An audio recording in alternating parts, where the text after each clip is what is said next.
If you run a company or manage a team, hiring qualified people quickly can make or break your business. Imagine a position of need going unfilled for weeks or even months because you just can't seem to find the right candidate. When it comes to hiring, Indeed is all you need. Stop struggling to get your job post seen on other job sites. Indeed sponsored jobs help you stand out and hire fast. With sponsored jobs, your post jumps to the top of the page for your relevant candidates so you can reach the people you want faster. This makes a huge difference. According to Indeed data, sponsored jobs posted directly on Indeed have 45% more applications than non-sponsored jobs. Plus, there's no monthly subscriptions, no long-term contracts. You only pay for results on your job post. Just in the last minute that I've been talking to you, 23 hires were made on Indeed, according to Indeed data worldwide. Now that is fast. There's no need to wait any longer. Speed up your hiring right now with Indeed.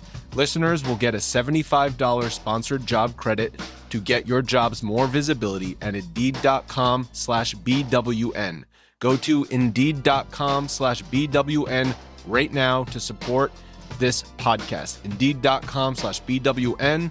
Terms and conditions apply. This is our 300th episode, kids. I didn't even know we were allowed to do that. We've done this, at least Commish and I have done this 300 times. Most of y'all have done it at least 100 or 200 or 250. I think everyone has missed episodes. Commish took paternity leave. I did have paternity leave, so I did miss a few months. So. We've all missed. We've all missed some episodes. But still, 300. Doesn't it feel like the adults should have stopped us by now? Someone should have stopped us. Are we the adults? Beth, I have bad news. Oh no, I can't. Bridget, I can't. Yeah. Yeah, I can't fathom that we've done this 300 times. And we'll continue to do it. That's a threat, folks. Watch me fucking do it. I'll do it. A promise and a I'll threat. do it 300 more times. Fucking watch me.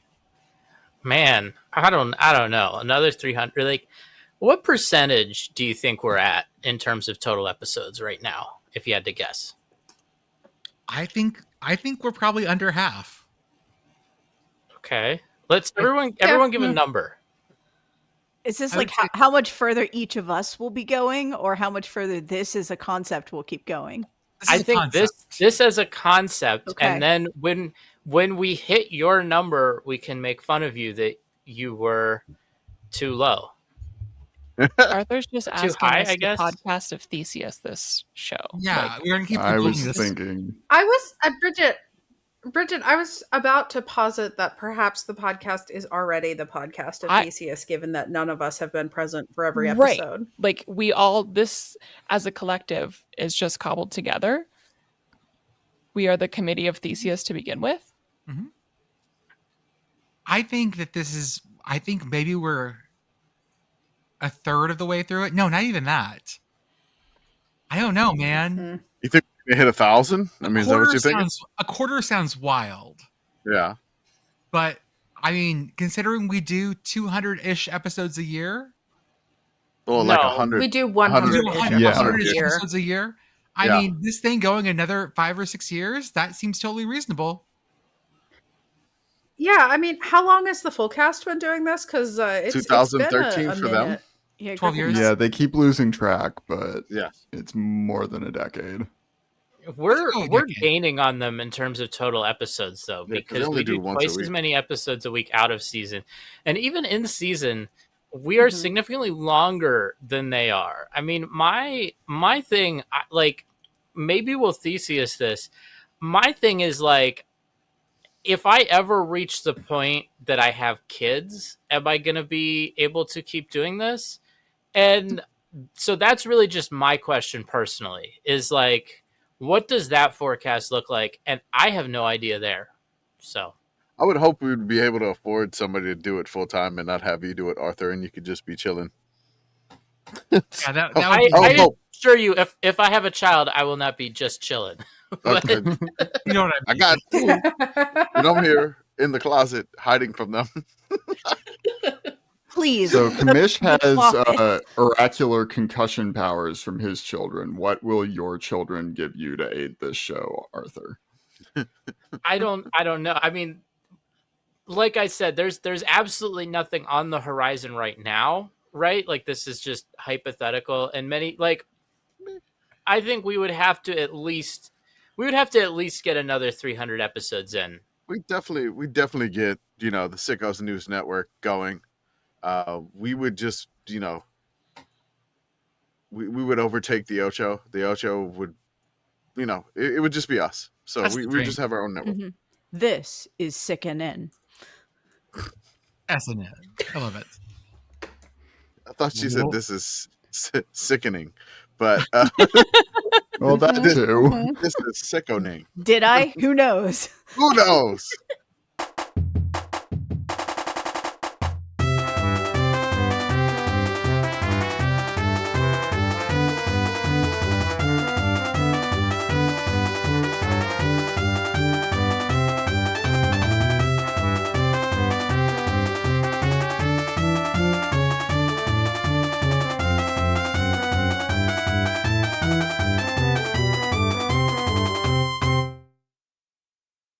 Welcome, everyone, to the Sickos Committee podcast. This is our podcast for the evening of July 22nd, 2025.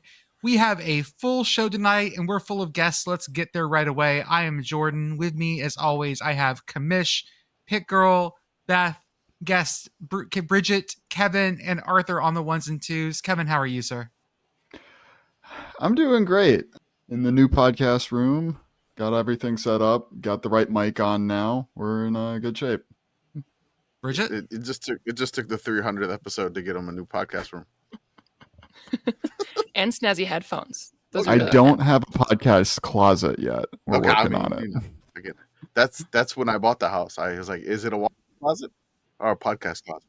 Weren't there episodes of Serial recorded in a closet? I seem to remember this. Like a hotel closet. I think they recorded Serial. Brigit, how are you? One day. I'm good. I'm going to kick me from last week's ass for making so many things for me to do today after my very busy weekend. Because I said to myself, okay, last week, I will get my eye appointment scheduled for the year. I'll get my dentist appointment scheduled. They both happened to fall on the same day. I said, that's fine. And then I didn't realize that it was the day after I got back from Big Sky Media Days. Oh, and I signed up to help with a meal train for a lady at church. So last week, me, who had tons and tons of energy, is going to get her ass kicked. Terminator style. Sounds good. Beth, how are you? I'm enraged. Okay. Okay. So we're in the middle of doing bathroom remodeling as part of the move. And we're currently on bathroom number 2. Mm-hmm. And we decided to go the IKEA route because the bathrooms are not terrifically big and IKEA is good at design small space in the best possible ways. So we went the IKEA route. Totally fine. Had to drive to the Conshohocken IKEA, which is over next to Philadelphia.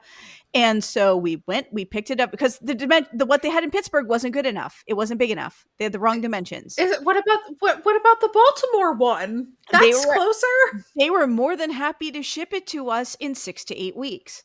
Jesus, and IKEA shipping is so expensive. Right. So we drove out to Conshohocken, we picked up all of the sink things, we filled up an entire Lincoln Navigator and dragged it the whole way back here.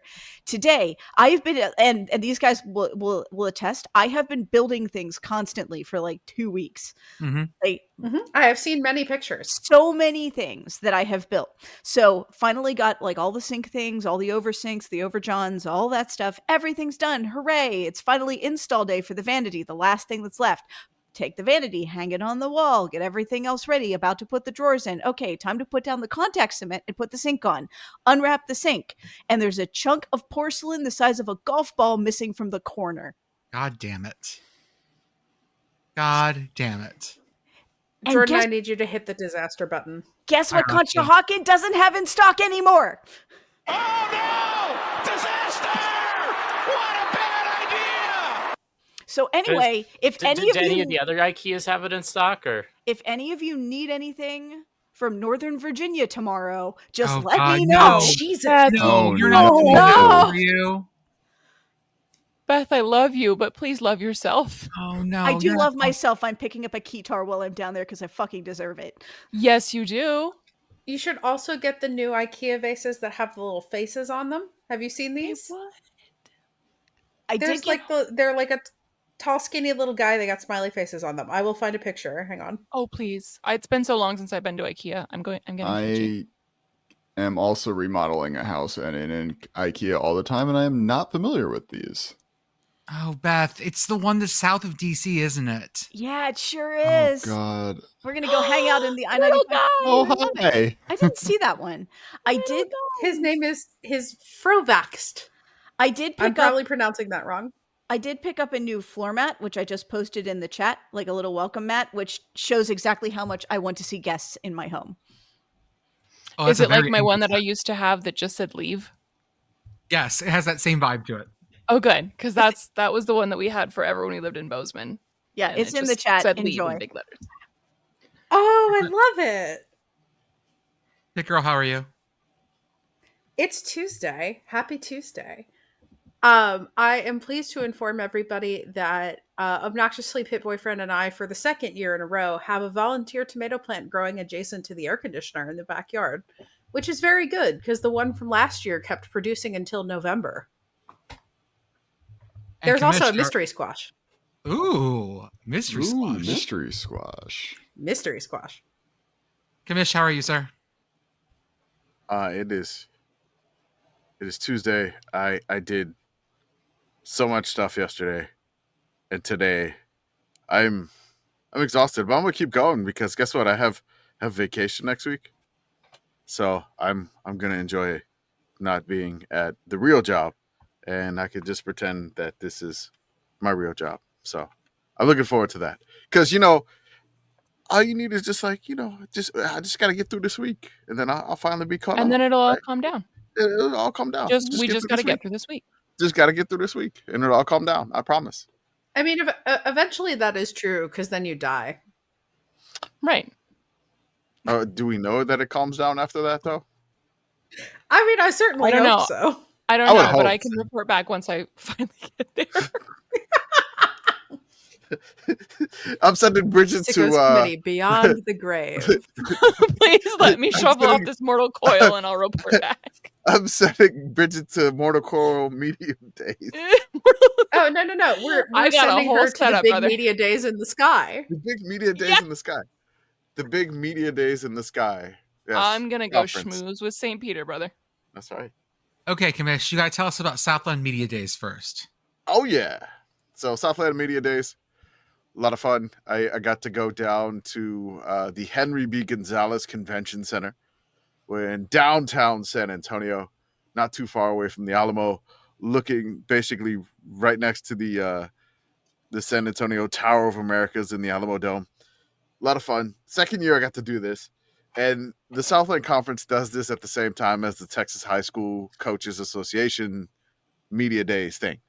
So there is so many high school coaches there. It's ridiculous. And they all have polos on with schools that have like the knockoff logos. Oh, yeah. Yeah, like all the ones that you'd post like, hey, this looks like this university, or hey, this looks like that university. Or I'm like, oh my God, it's the one that is the El Paso one where it's got Penn State, Arizona, and whatever combined. Yes, I can't remember what the one that's in El Paso. It's like I saw that in the wild and I freaked out. I was like, oh my God, I know that logo. I also saw like the what is that other logo that was it's down, I think it's like Alice High School. I can't remember what it was. But Alice High School is the Yeah, I know what you mean. Yeah, so I saw like all these high school logos that you'd always post. Like, look at this logo. This is weird. This looks like this. It's. I saw the school that had the knockoff Atlanta Falcons logo. I was like, it's incredible.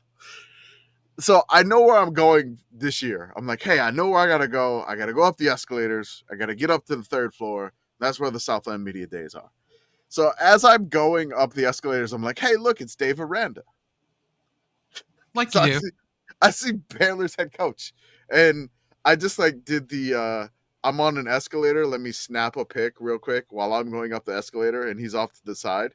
Mm-hmm. It's like, hey, it's Dave Aranda, and it was Dave Aranda. I didn't have a chance to take a selfie with Dave Aranda like I did with Matt Rule because he was on the second floor, not the third floor. But Dave Aranda was there. I get to the third floor, the Southland Media Days is spread out everywhere. It's completely different than last year.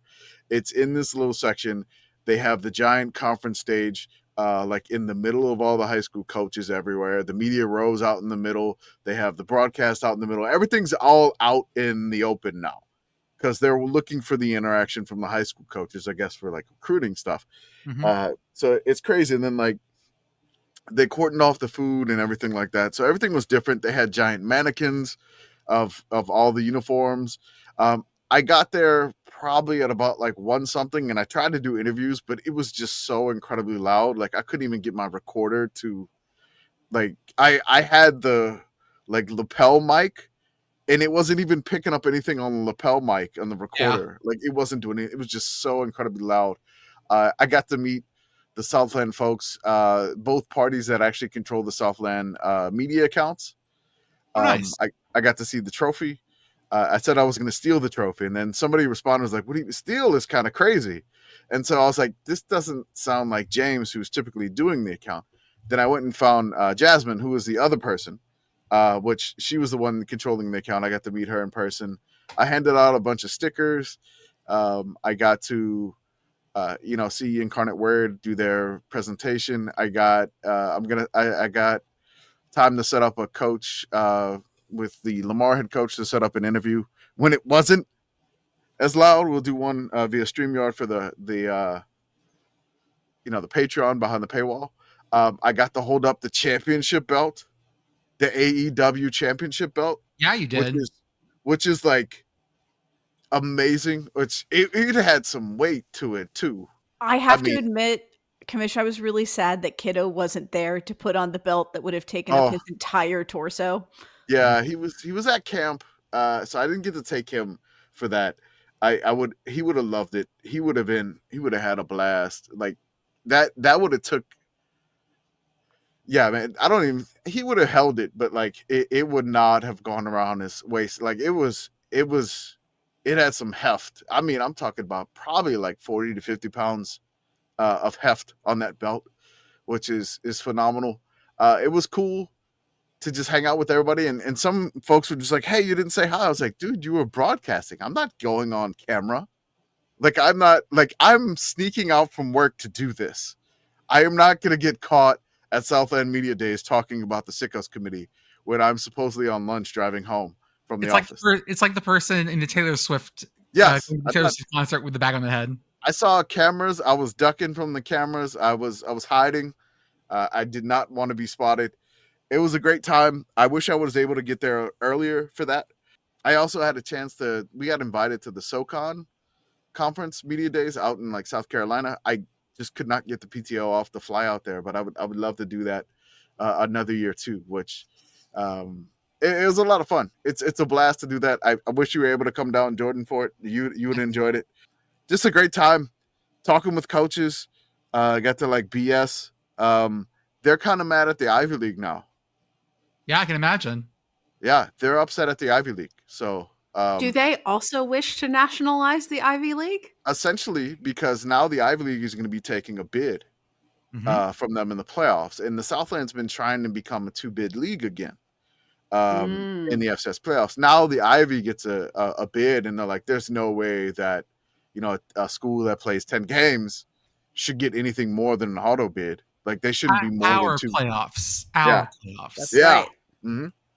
So they're not happy with that. And then like all these conference moves, which is crazy. Like I'm just talking with, head coach Pete Rosamundo.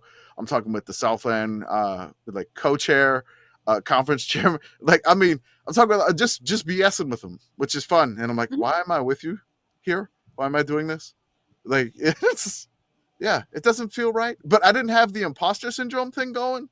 I just felt like kind of out of place, but like I wandered into a weird section of the party, and then they like oddly accepted me. So is this illegal? It feels illegal. It feels illegal, but it was not illegal. I had a credential. I just met so many behind the scenes people. It was so cool. The Southland folks are awesome. So thank you again for inviting me. I really, really appreciated it so much. Commish, did you see some UT RGV Vaqueros gear? I did. I got like the picture of their full uniform. I got to see their coach. I got to see Telemundo 40 interview their coach. Yeah, down in the valley. I got to see that. It was great. It was awesome. It was just a blast to do this. I'm just throwing pictures in the podcast chat that I took. Which, I mean, they had full mannequins, which I see some conferences doing that, but they had full mannequins with like the jerseys and whatnot, which they didn't have this last year, it was really crazy. But just a blast to see all this stuff. And it seems like they may be back again next year to the same location. I got to see like props that they had to like take social media photos. And then also I get a little bit of a ULM mentioned here. A former ULM coach, Matt Viator, was back with McNeese State. And then I got a picture of the program that they had him. And it's just like, he's back. That's what it says on the program. I love it. It's great. We also had coverage out at Big Sky Media Days. Brigit, how was that? Yeah, speaking of feeling out of place and like wandering into the party and being like, wait, I can talk to you guys? No, it was lovely. All the Big Sky Media people are fantastic. It was great to talk to the players and coaches, both at the dinner the night before and doing interviews with everyone. Also quite loud. I had a whole setup with 2 mics and a receiver, and I'm going to do my best with the audio. There's a couple that I'm pretty sure are going to come out really well. And for the rest, if it doesn't, I'll just write it up on the Beehive. So you all can experience what it was like to be at Media Days this year. Probably not as many photos because I was spending a lot more time doing interviews, but everyone was very kind. And thank you to everyone for taking us seriously. Yes, that's exactly it. Because we don't even do that. I spent so much time explaining to people what the philosophy of the SICKOs is. I would introduce myself as I'm Brigit with the SICKOs committee. I don't know if you know what that is. Solid. All my interviews basically start with, we try not to take ourselves in college football too seriously. So all these are just going to be some really fun questions. Love it. And that seemed to help. Like, we're not going to get too in depth on anything. It's not going to be too serious. I want to know, if you're a coach, what's your walkout song? If you're a pro wrestler, that kind of stuff. Mm-hmm. We're not here to talk about X's and O's. No, I mean, we love the game. We love watching the game, but we're just about the fun part of it because, I mean, essentially it's a game. It is a game. Yeah. We're here to have a good time. Bobby Houck said it was a very unique perspective to have. I'm not in the hot take. He meant it very nicely. I understand that he may not be the biggest fan of media sometimes, and I get that, but he was very kind to me. So thank you, Bobby Houck. Yeah. I am all about X's and O's, and by that I mean if I'm ever interviewing coaches, I'm asking them for their tic-tac-toe strategy. Oh yeah. Yeah, where do you start, coach? Ooh, that's for next. Writing that down. Are you corner first? That's a good one. I mean, okay, we're talking about corner first is correct. No, corner first is correct. We're just gonna draw the line right next to it. Where do you start, coach? With your X's and O's. Go. Just have each numbered square, like that's 1, right. 2, 3, 4, 5, 6. Are you a middle person? Are you trying to aim for the corner? Are you okay with the cat's eye? Can you imagine if there was a side coach? Oh, like if you start like if it's like 1, 2, 3, and they start at like 4. Yeah, I'm just imagining these coach options for tic-tac-toe as like how you want to build your coach in EA College Football 26 instead of like recruiter, motivator, or tactician. It's like, where do you start on tic-tac-toe? Yep. Are you in the center? I want to ask the players that too. You know who I think starts on the side in tic-tac-toe? Who? Will Muschamp. Will Muschamp starts on the but side. Also, weirdly, I'm my head to this game. R.I.P. Mike Leach. Mm-hmm. Oh, this has been a huge Mike Leach question. No, because Mike Leach would never play a suboptimal strategy. It's like, well, yeah, that's true. Well, I've studied over 20,000 games of tic-tac-toe, and I've decided that the optimal position is starting right in the middle. He might do it once to throw you off, like just to fuck with you. Mm-hmm. Oh, but he's just the that one time. Othello player. No. Which I think the real question is which coach would just completely mess up the basic rules of the game, like the Portland Trailblazers fans that they had played tic-tac-toe. If you've never seen the video, you can just look up Portland Trailblazers tic-tac-toe on YouTube. They're trying to put their X's and O's on top of each other. They're just completely missing like winning moves. It's like, which coach would do that? Mario Cristobal is the correct answer. Mm-hmm. Yep. Yes. That's fair. And he's had spent some time in Oregon. I like the fact that our 300th episode is our first X's and O's episode. Yeah, we're all talking X's and O's. That's right.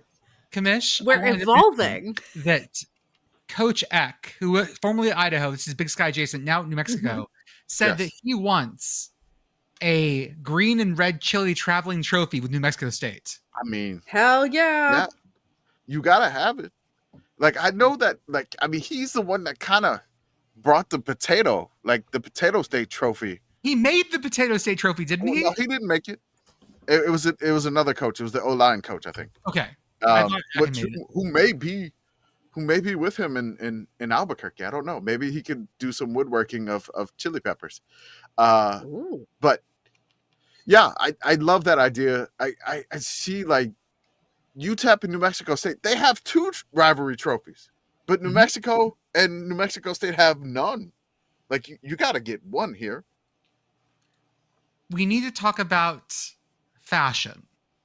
Something we often talk about. Fashion. And we need to talk about... Shop with Home Field Apparel, friends. Fashion. Well, maybe not. Maybe we should shift over to Anthropologie, because they have a tailgating selection that we need to talk about. Oh, God. Oh, yeah. No. So this got posted on Blue Sky by one of our followers, Christina Stevens, which I think some of us follow on the personal account too. And she friend says, of the show. A friend of the show, yes. If you're wondering if anyone associated with the Anthropologie has ever been to a quote-unquote good tailgate, the answer is a resounding no, based on a collection that she found. So there is the link of it. It is called the Game Day Collection. Some of this stuff is incredibly expensive. You gotta sort by price here. You gotta sort by price. Yeah. Catch me at the tailgate in my $350 wool skirt. A thing that people definitely wear to tailgates. A pleated wool mini skirt, just so we're clear. Yes. I can't fathom. I mean, I guess this is just a combination of things that look sport adjacent. I don't understand women's fashion, so I don't even get that. So there is some like actual sports apparel in there. I scrolled through all 4 pages of it. I hate most of it. A lot of it is extremely expensive, but it does also have the baseball caps that have the ice cream hats.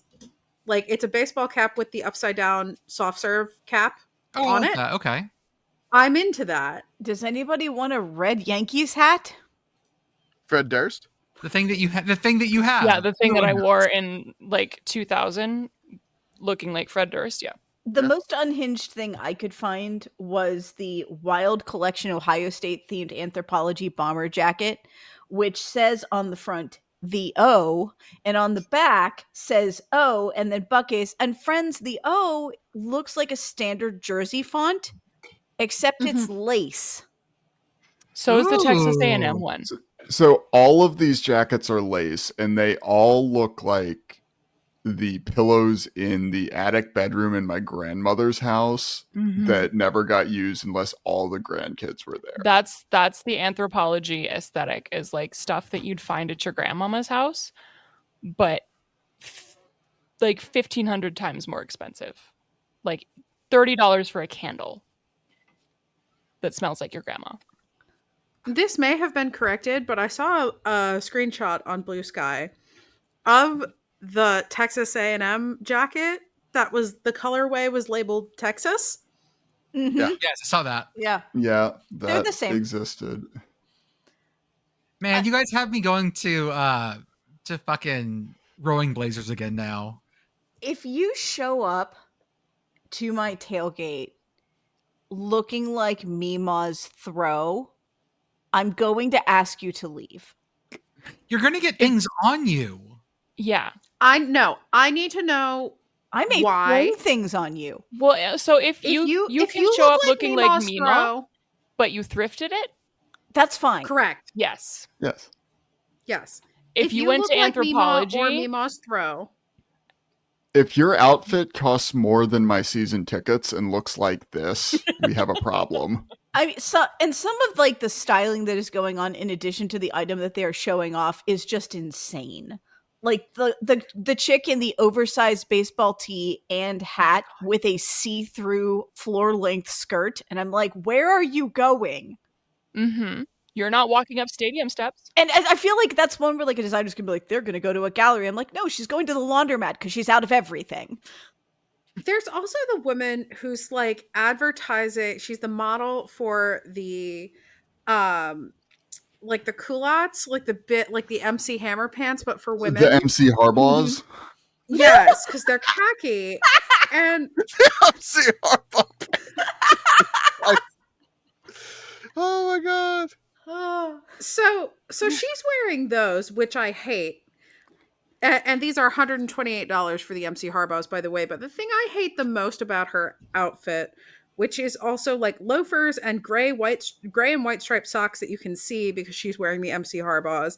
And then she's wearing a blue like button-down shirt below that. And then on top of that, she's wearing a t-shirt that says Most Valuable Snack Coordinator. And I don't know that I've ever seen a t-shirt that didn't have a political slogan on it that I've ever instantly hated more. Well, I already nominated the corn correspondent as the most valuable snack coordinator. It's true. Guys, So I want to play a game. So that shirt is much funnier on a man. Yeah. Yes. What game? Yes. What game? The game is there is a New York Mets t-shirt. Okay. Straight up t-shirt, a little oversized. Okay. It's got the stripes on the side. It's the New York Mets. All right. Mets font, Mets logo. It's gray and a little bit white. I want you to guess how much it costs. Keeping in mind this is Anthropologie. This has got to be I'll give you like a $10 buffer. Like $125.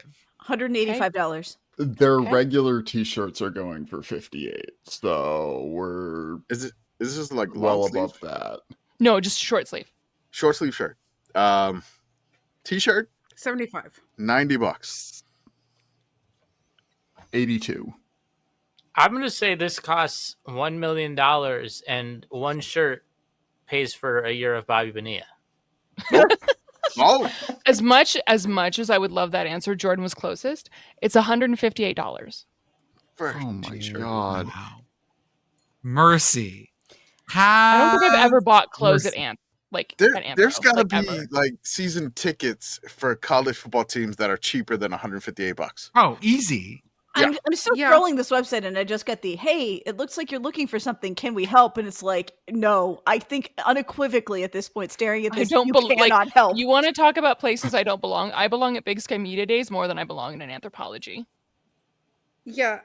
Can we talk also about I assume the brand is Favorite Daughter, but the red baseball cap that just says Go Sports in the like script baseball font. Mm-hmm. Love it, right?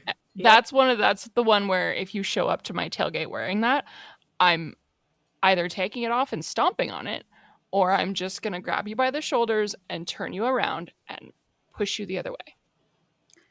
So the thing that frustrates me about this hat is that I would wear it ironically. I think it would be funny to wear ironically. You'd have to know because I'm a woman, everyone would take person. it seriously. Yeah. Right. Yeah, a Go Sports hat feels like Rob Lowe wearing the NFL hat, but like across all Oh, sports. Arthur, have you seen the Sunday football hat? No. There's a hat that sounds says like it's Sunday avoiding a football in trademark. block letters. And God, who did it? Somebody either in the Discord or on Blue Sky. You're a champion among people. Put that hat on Rob Lowe. So I think this is now, we are now in a marketing meeting.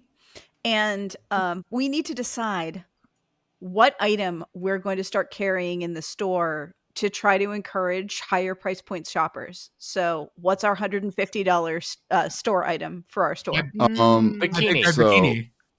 No. I've been scrolling through this, and I have some inspiration here. There is a red baseball hat. Okay. That on the logo of the hat is another red baseball hat upside down with the Phillies logo. Okay. And a swirl of ice cream on top of it that looks like the poop emoji. Yes. This is the only good hat in the whole store. Phillies in distress. The only We just good need to item in this with the entire pirates and make the ice collection cream chocolate. Beth, you're is the laughing, ice but cream- Phillies only do the that when they're mini in ice cream distress. hat. True. Yes. I unironically like the baseball cap ice cream hat because the plastic baseball cap full of ice cream is an integral part of the Major League Baseball experience. Truly. This is unironically It's a good the only hat. I just one wish it that wasn't so actually expensive. understands the assignment and Yes. shows that anyone involved in the design of any of these things has actually been to a sporting event. I think the juice glasses with the little footballs in them are fine too, but I wouldn't actually bring them to a tailgate. No, Have we talked about the purses yet? They have that same hat in 4 different teams, the ice cream hat. There's Yankees, Dodgers, Phillies, and Red Sox. So you have choices. If you have an East Coast bias, yes. Dodgers? Honestly, the Phillies for getting in that group. Yeah, I'm wondering how the Phillies made it into that group. It's that I-95 bias. So I think that we have talked plenty about the fashion of. Oh, there's some real. Yes. No. See, we could keep going. This could be the entire show. We could do a whole show on this. I had to let the especially ladies just cook me, here. Beth, and Pitt Girl just talking being about angry on the Patreon. I mean, I feel like we could probably make our own attempts at these. Obviously, we can't use team branding, but I feel like we should try to do our own collection. What's the best way to say without actually saying it and infringing on a trademark? Anthropologie, we'll just spell it sociology. Archaeology. Well, I'm saying just describe it be entomology, really bougie clothing collection or something like that. Just. Do you want entomology or etymology? Because they're not the same. Yeah, same difference. Close enough. Let's go with entomology. Okay. No, but so we need something that basically is a brand, but it's spelled different, but it's a different line. Okay, I got that. So it needs to be a major from a university, but we got to make it different. Geography. And then you could spell it IE at the end. PHIE, yeah. Right. I like that one. Geography. I think if we were gonna do geography as a brand, you spell it with an F. FIE. Ooh, I like that. Why are we not choosing vexillology? Oh, why are we not? That's true. That's a good point. Well, we would need a flag design. That's $150. We can make that happen. Yeah. We can very make that easily happen. do $150 What if we flag. have shirts of our flag drafts? Oh. I used to have flag shirts as a kid. And you can wear Joey's. So that's how we'll decide what the official SICKO's flag is. We'll all design a flag, and whichever one sells the most over a given amount of time, that's the flag. I mean, that makes way too much sense. That's democracy. That is easier than doing it the way that Hello Internet did, but it does also mean that we won't ever get a video of our bodies cut off our heads counting postcards, which is a little disappointing. That's fair. Now I just opened up Rowing Blazers again, and now I want things from Rowing Blazers. Can I show you guys something I like? Let me find it. I've been staring at the same jumpsuit for the last 15 minutes. I can't do this anymore. I had to close the window. I couldn't. The model holding the shoe up to her face is the one that I keep coming back to. I just don't in the corner of understand my what's eye, going Kevin. on here. I mean, it's Get Smart. Oh, Jordan, I'm looking at Rowing Blazers, and now I'm upset because there is a sweater from Rowing Blazers that I actually really do like. Is it $400? Show me. It's $198, and it's the one that has all the little sheep on it, but one of them is black. Yes, it's cute. What's the concept behind rowing? Like, are you supposed to wear these clothes when you're in a boat rowing? No, it's just very preppy clothing. Okay, because I feel like is it like marine layer? I dropped the jacket I like, by the way, guys, in the chat. You probably want something you've shown us like that can deal better with water if you're rowing. So yeah, I mean, it's a dream. Oh, that's cute. It's really cute. It's really cute. That's really cute. I saw a girl wearing a sweater very much like this one at Aldi not too long ago, and literally was like, I like stopped her and I was like, I like your sweater. Mm-hmm. It's a good sweater. I see a crop top and a knitted crop top and a knitted knee-length skirt. There is also a $300 sweater that has two bears doing finance. That feels right. On it. Yeah, that's what it is. So this is so much better than Anthropologie because it actually has a sense of humor about itself. Yes, it does. Oh my god. Like the finance bears are camp. You can't tell me that they're not. It's only $300. So if you do finance, you can totally afford that. Okay, enough with my rowing blazers love. One of these days, I'll get that blazer. Subscribe to the Patreon. Mm-hmm. Yeah, subscribe to the Patreon so I can get the sweater with the sheep on it. Yes, please. You're just gonna make that the bowl jacket when we inevitably decide to start a bowl game. Bingo. How about this news? We have more realignment news. You thought it was over. It's not over. It'll never be over. It's never over. We have Sacred Heart is leaving FCS Independence, leaving the nascent Yankee Conference rebirth, and joining the CAA. The CAA, who will be losing several teams in the next couple of years, has grabbed Sacred Heart. This leaves Mercyhurst as the only FCS independent. Nope. Sac State. Nope. Who am I missing? Merrimack, I thought. It's not Mercyhurst. Oh, it's Merrimack. You better monitor your answer here. It's Merrimack. Thank you. We were running way low on independence.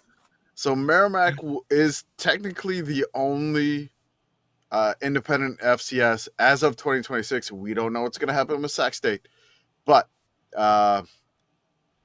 it's weird that the CAA is now like at 13, and I'm like, just add Merrimack, make it 14, make it even. Just do it.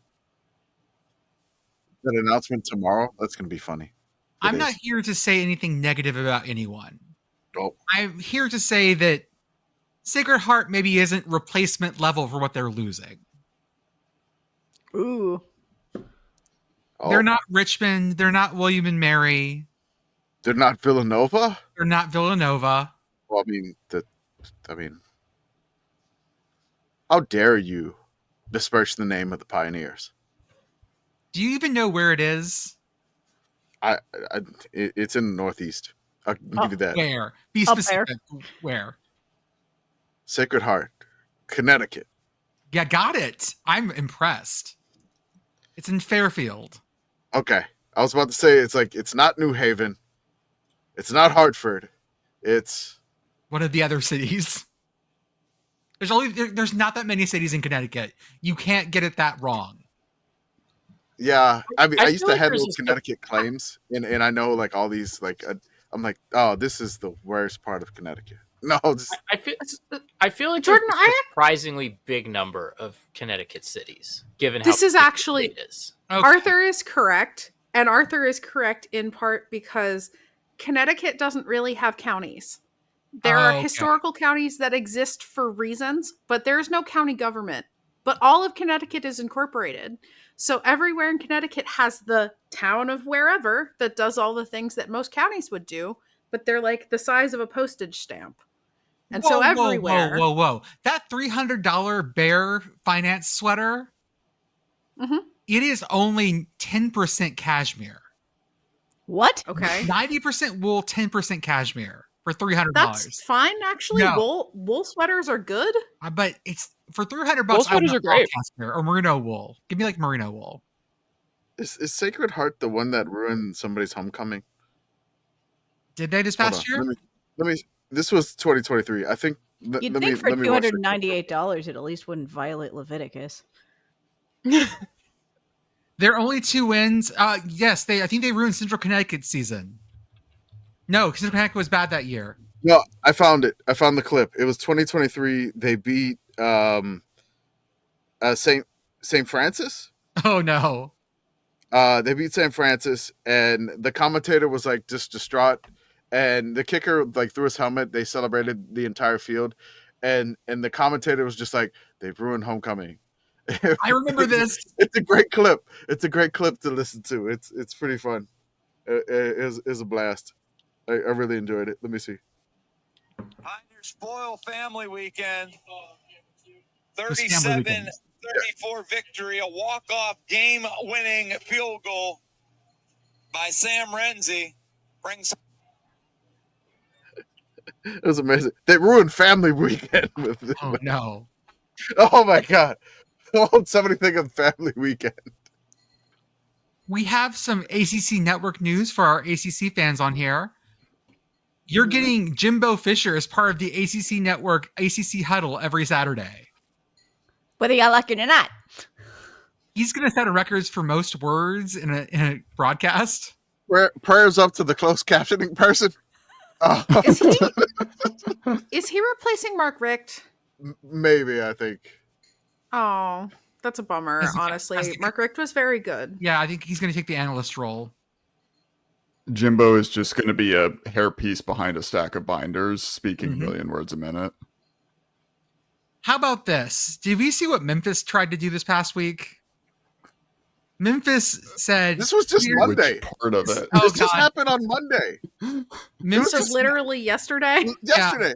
Yeah, I was literally looking at this news while I was in media days, you guys. I was in media days. I'm like, what, Memphis? And then I leave media days. I'm like, oh, okay, they're proud. I seen it and I was like, this is a problem for future me. I can't deal with this right now.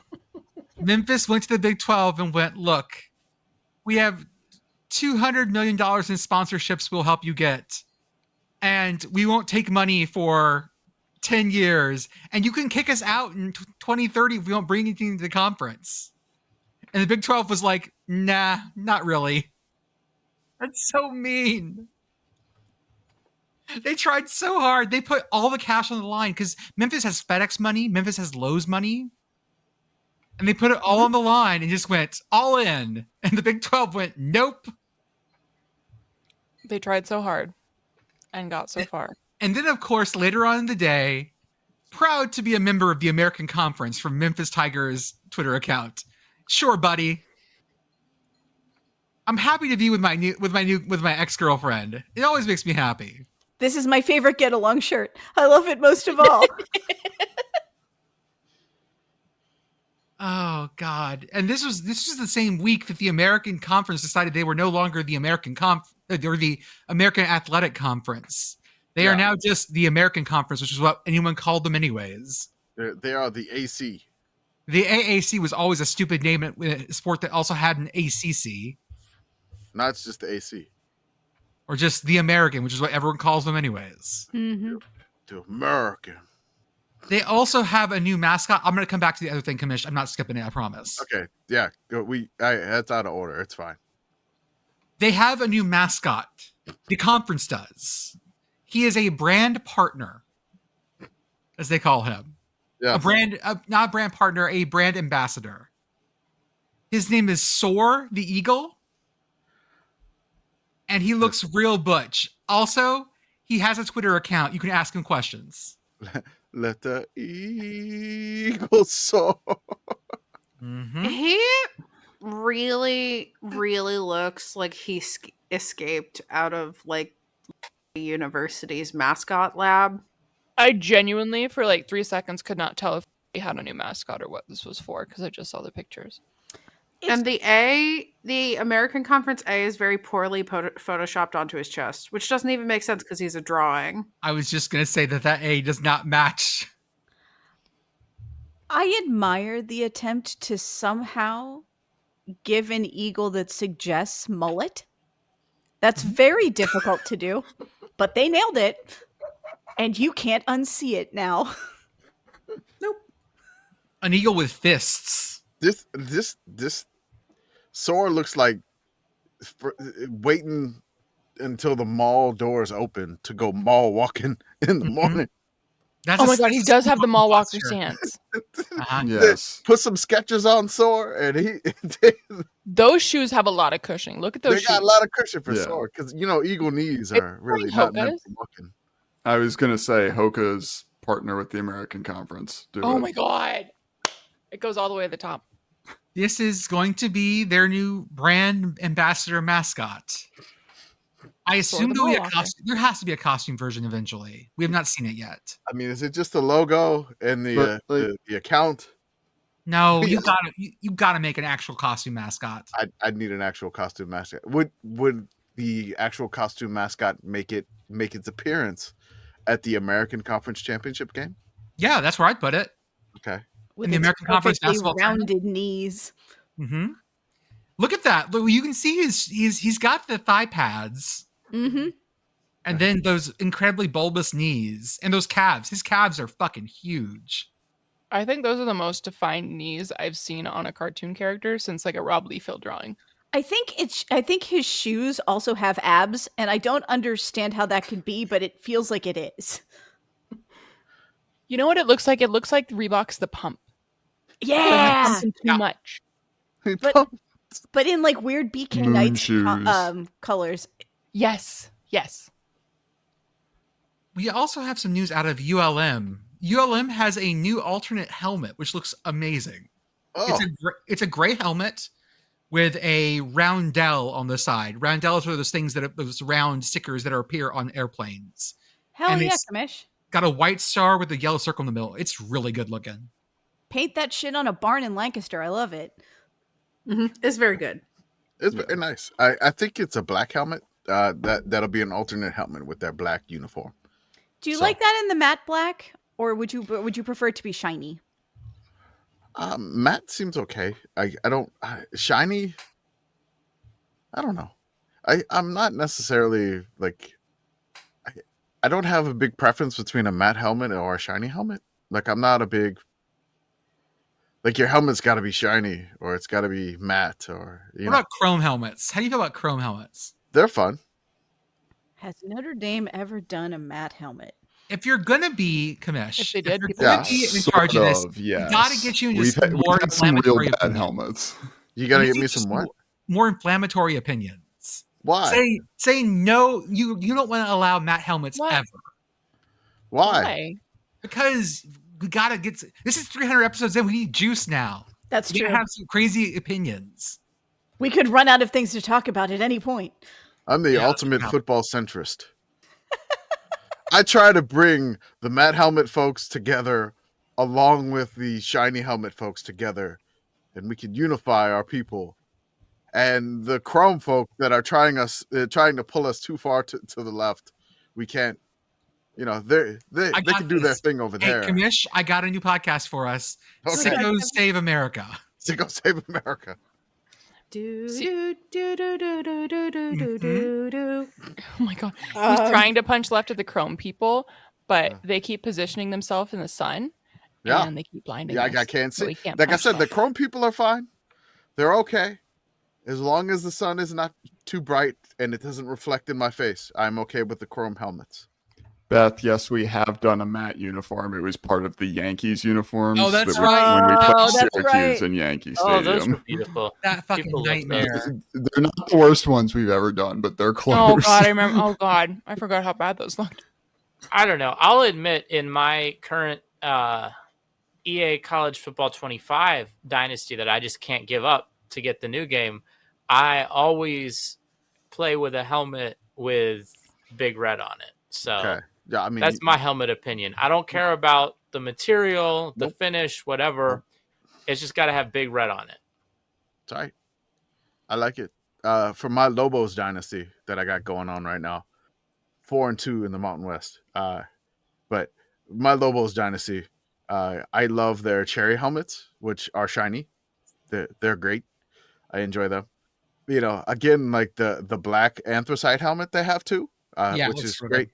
It's good. I love the turquoise jersey. I wish there was like a blue turquoise jersey that New Mexico had. Give me that, please. But yeah, again, I don't have strong opinions on like. I'm trying to think of like one uniform that really pissed me off, and I can't really think of one that really angered me that much. Kevin just reminded me of one. Well, the Yankees one, right? Yeah. I don't get mad. I just laugh at it. No, like I'm just like, awful. Why would you do this? Yeah. It's like, or like Michigan State with their highlighter green. I was like, why would you do this, Michigan State? Like, I'm not gonna like hate it. You know, I like the highlighter green. Here's something that might get you mad. Then let's try something else. Okay. Anger, Commish. I have UFL off-season news, which is interesting to about a dozen people out there. Yes. They are taking their entire USFL conference. That consists of Michigan, Houston, Birmingham, and Memphis. These were all original USFL teams, and they're moving all of them. Wow. And the current cities that are in the possibility are Boise, Columbus, Idaho, Florida, probably Orlando. Columbus, Idaho? Columbus where? Columbus, Idaho? Ohio, my bad. Okay. Columbus, Columbus, Boise, no. Idaho, Columbus, I was like, two Ohio. in Idaho? The UFL has gained the ability to just move cities. They're moving Columbus to Idaho. Now it is the Idaho State University. They're plopping it on the 15 in Pocatello, and they're saying they are moving all the USFL teams out of their original markets, including moving Birmingham's out. Look, Skip Holtz, like, you didn't win another championship. You had to win your fourth title in a row. I don't think that was it. To keep Birmingham there. Like, it felt like, the UFL and the XFL teams were just like, we're gonna close the community center down unless you win the ski race, Skip Holtz. You gotta win the ski race. You gotta keep the team in Birmingham, and you just couldn't do it, Skip. Again, you won 3 in a row, but you needed that fourth to maintain that Stallions ski slope community center.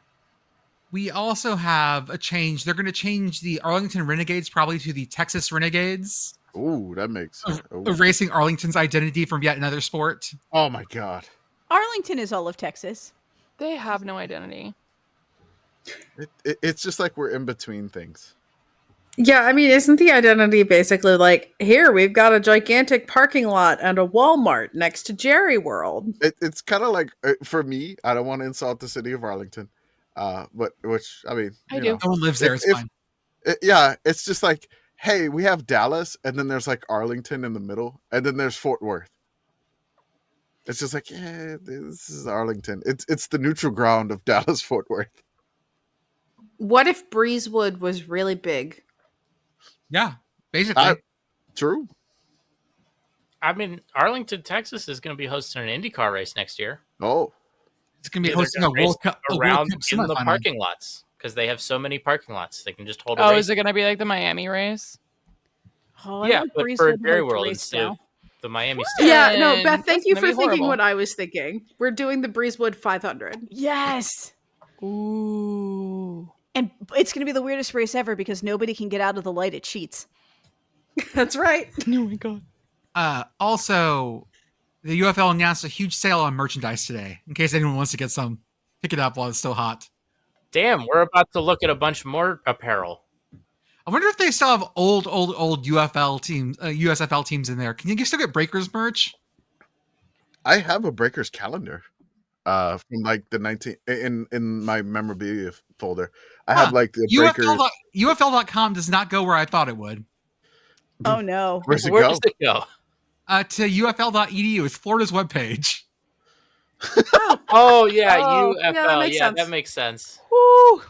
So can you buy Michigan stuff on there still, or does it turn into Columbus? A thing that I'm sure will go over great. Let's see. I'm going to have to start a podcast series. I'm starting a podcast series about all of the cities in America that get these one-off sports leagues and the sports leagues just fail. And Birmingham is going to be my first episode. The league has not failed. As of yet. Not yet. They're going to fix it. Surely moving half their teams will fix this problem. How much do you think the Anthropologie UFL collection would cost? Oh, at least dozens of dollars. It may go on clearance now. So the t-shirt, instead of, $150 something would probably be $75 at sale. The UFL Vault. Oh, you can get game-worn jerseys for 250 American dollars? I mean, that's Anthropologie prices. For a UFL game-worn jersey? Come on. Almost 2 t-shirts. Come on. Oh my God. Commish, you got to see this thing. I'm dropping it in the chat. It's still available for $15. Okay. I need you to describe exactly what it is. I'm dropping it right now. This might be funny to only us. Wade's World. Holy shit. A San Antonio Brahmas Wade's World t-shirt. Wade Phillips, who basically left San Antonio Brahmas after like the first or second game of the year. Yep. And then like the nephew of Jack Pardee took over coaching. Mm-hmm. Do you know who Jack Pardee is? Mm-hmm. Yeah. Bills coach, A&M legend, Houston Cougars legend. He's in the College Football Hall of Fame, I believe. But yeah, there's okay. Where's the link to that one? To the Wade's World shirt? Yeah. That is what the money is for. They got my size. Wade's World, party time. They originally sold it for $35, but it's down to $15. I can't believe they were selling a Wade's World shirt. Wade's World. Oh, that windbreaker feels very. That's Arthur coded. The windbreaker is great. Yeah. For $62 and has all the UFL teams on it. It's great. Oh. Mm-hmm. Too bad it's only in small. Oh no. Small or extra? No, XL. Hang it on your wall, buddy. You got an XL. It's art. Is it like that feels very vintage motorsport, so yes. It is very vintage motorsports. That's why it's Arthur coded. Arthur, if you buy it, I'll stitch it onto a pillow for you if you don't want to wear it. Oh, the reverse Anthropologie. I love how I open the Instagram page and the immediate ad that I get sponsored is Rowing Blazers. There you go. It knows. Yeah. I wonder who looked on that on their phone. Not my. Yeah, it's me. You know what I love about this website? The UFL apparently not big enough to be picked up by Fanatics. Oh, huh. You're true. Right. That's weird. You can't even get a pair of butt pants with a UFL logo on the ass. What are we even doing here? Again, I understand what you mean when you say butt pants, but also it implies that there's such a thing as not butt pants. I mean, yes, there are. Yes, I know that assless chaps. We've all been to Pride. Like,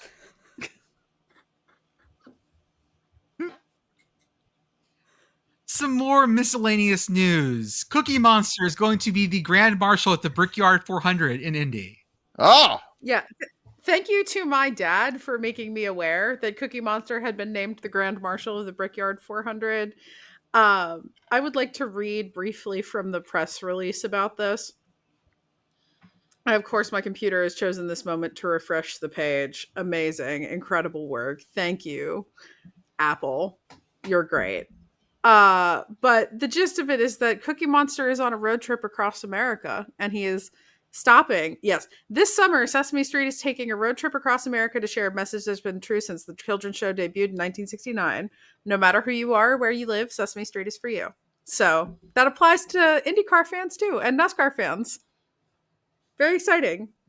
I like that this is going to not be the weirdest food tie-in to happen at a motorsports event at the Indianapolis Motor Speedway this year. That's true. Yeah, this isn't nearly as weird as the Weedy 500. I mean, they also missed the obvious milk and cookies branding of giving him the 500 instead. But it's true. You can't give Cookie. Can't have everything. Cookie Monster's not can't carry the 500. That's a Kermit the Frog job. Fair. I do really look forward to hearing him give the command to start engines for this, though. Like, that's his job. He's Grand Marshal. He gets to say, drivers, start your engines. Nom, nom, nom, nom, nom, nom, nom, nom, nom. Nom, nom, nom, nom, nom. This role reunites him with NASCAR champion Bubba Wallace, who taped a special video sharing the Cookie Monster and his friends are taking a cross-country trip. Also means he will be directly following the people who gave the command for the most recent NASCAR race, Nakobe Dean and Jihad Campbell. So, Jihad. And then lastly, the Packers have signed an Irish kicker from the GAA, the Gaelic Athletic Association, who plays Gaelic football. I just love how you can just call that conference the GA. The GA. That is I think actually how at least some Irish people pronounce it too. Oh no, he missed a kick. He missed a kick. Yeah. Like he's Kathy. No, Kathy says ack. Ack. He hails from Bailey Bowden St. Indas, a highly reputable GAA club on the south side of Dublin City that has produced several greats of Gaelic football. I'll take your word for it. He's the second Irishman on the Packers roster alongside punter Dan Whalen. Oh, so they got all Irish special teams? Mm-hmm. Now they need an Irish long snapper. Mm-hmm.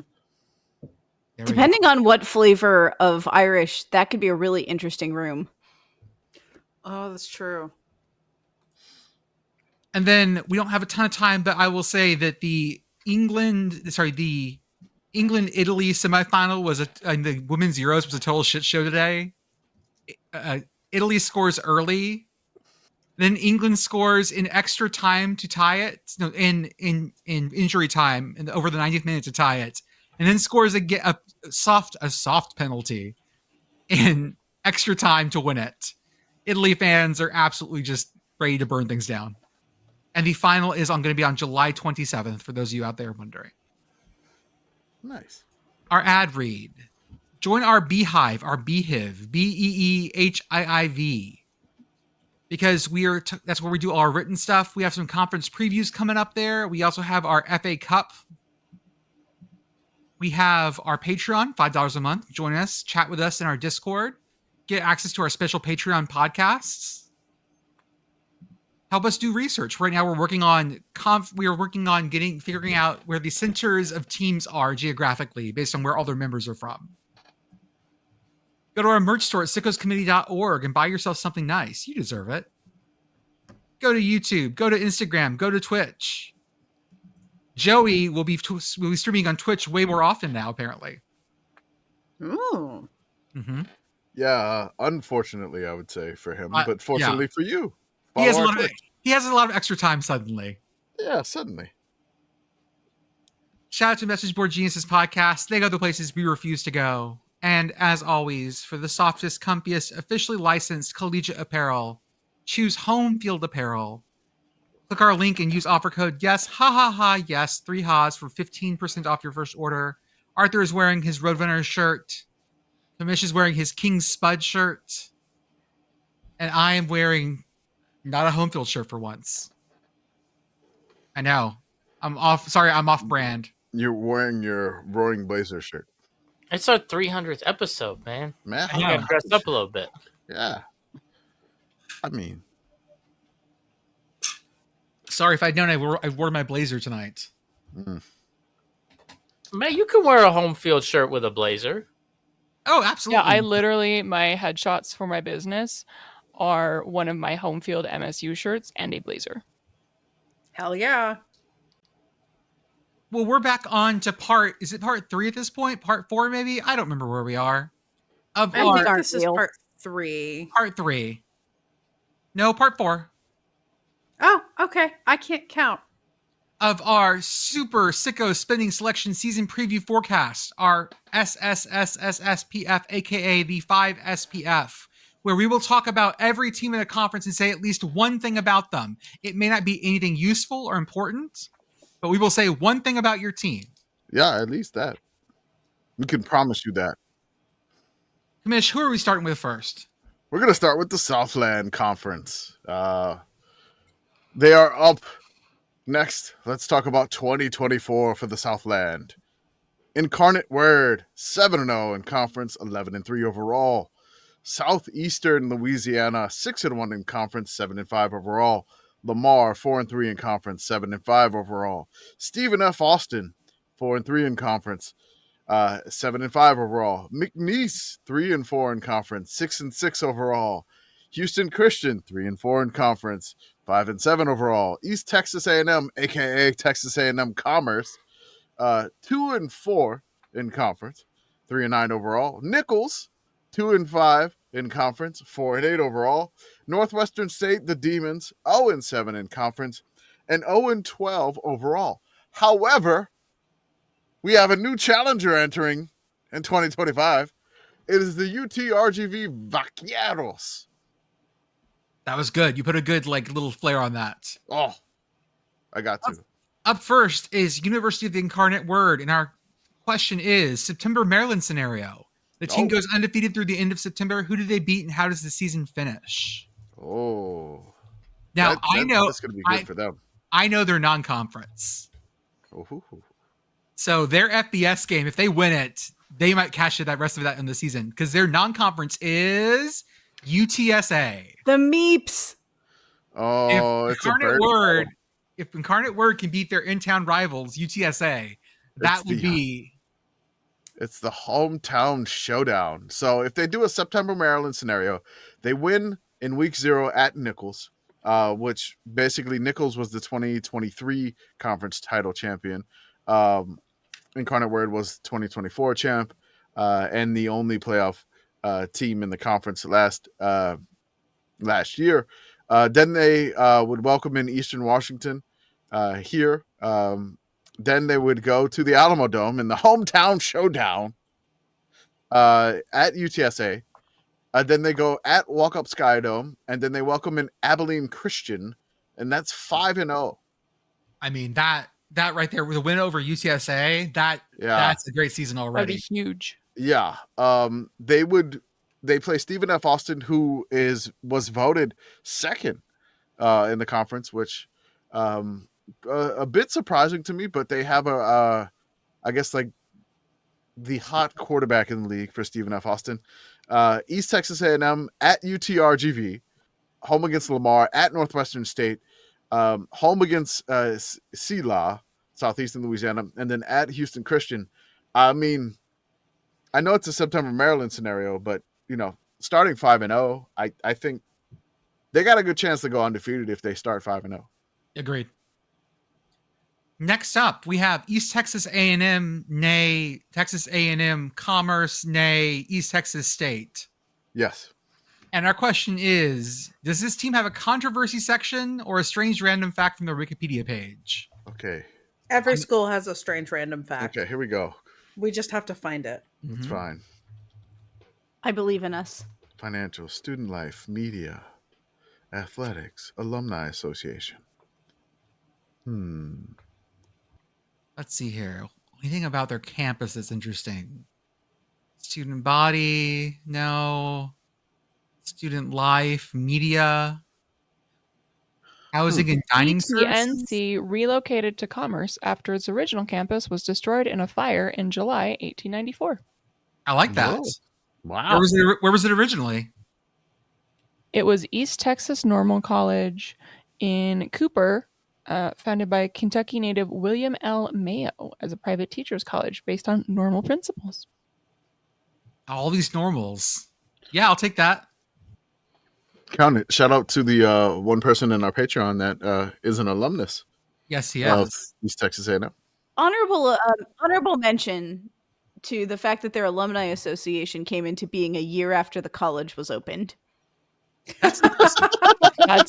Yeah. Wow. Okay, next up we have Stephen F. Austin. Ooh, lumberjacking. And what type of car would the team's mascot drive? Oh, a lumberjack? That's like a pickup truck. That's got to be a truck. Yeah. Mm-hmm. Or a Jeep maybe. It's one of the mid-90s Chevys. Yeah, it's a beat the hell up Silverado. That's a beat up truck. Yeah. I think he drives a long bed though. Like he drives like an 100%. He drives an old truck with a small cab and a long bed. Yep. Or a Suburban that he lopped the top off of with an axe. It's a little bit lifted so he can get down the road, but not in an asshole way. Is it? I'm gonna come out of left field here. I'm gonna say Subaru Baja. Oh, Okay. I'll allow it. 4-wheel drive. Okay. Yeah. Now, Commish, I don't want to tell you Northern Arizona. that I fucked up and I was looking for Stephen F. Austin University in Huntsville, Texas. Oh. They are not in Huntsville, Texas. Nor have they ever been in Huntsville, Texas. That's right. They're in Nacogdoches. They're in Nacogdoches. Yes, sir. It's the one thing I remember is when Stephen F. Austin joined back to the Southland last year. I just remember like it's the conference that has Nacogdoches and Natchitoches. And Natchitoches. Nacogdoches and Natchitoches. It's the conference that has the cities that you just cannot pronounce or spell. I can't spell them. I can pronounce Nacho-Tochis. Nacogdoches. Nacho-Tochis. Nacho-Tochis. I can only spell Nacogdoches because that's where Clint Dempsey's from. Nacogdoches, Texas. Nasty Toches. Nasty took us. Next up, we have Sela. Sorry, we can't say Sela. They are SLU or Southeastern Louisiana. That's right. SLU Pelicans. Shout out to him in Louisiana off of I-12. What is the best named bowl this team has played in? I don't know if they've ever played in the bowl. Oh, man. They're kind of a new program? Oh, no, they have. No, they're not. They've been around since like the 40s. Okay. If they don't have a bowl game, we can give them the Bourbon Bowl from that one Adam Sandler movie. They won the Burley Bowl. The Burley Bowl. The what now? Named after Burley Tobacco. Smooth. Oh, yes. They won it in 1946 over Milligan. Man, can't have bowl games sponsored by tobacco anymore. Because of like Marilyn Monroe on this cover of this one? I'm trying to figure it out myself. Oh my God. Okay. If that's not Marilyn Monroe, we have Marilyn Monroe at home. That's right. We have Marilyn Monroe at the Burley Bowl. That was in 46? I'm adding this. That might be Betty White. I'm adding these to the podcatcher. My defunct bowl game, Commish's Corners.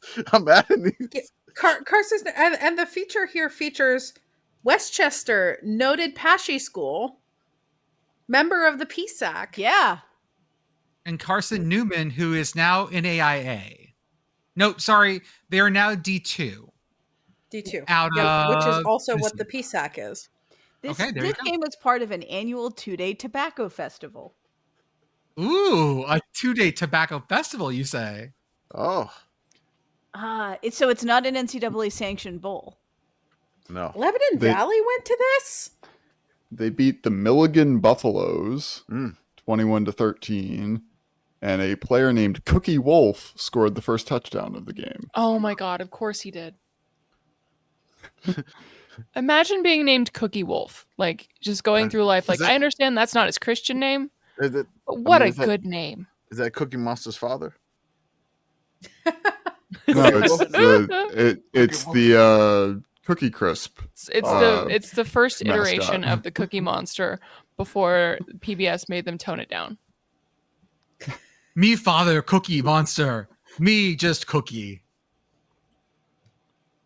No, that died. No, Next up, tried. I like that. It was good effort. Okay.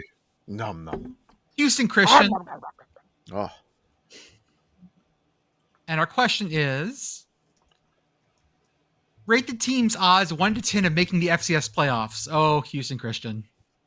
Oh dear. Yeah. It's good to want things.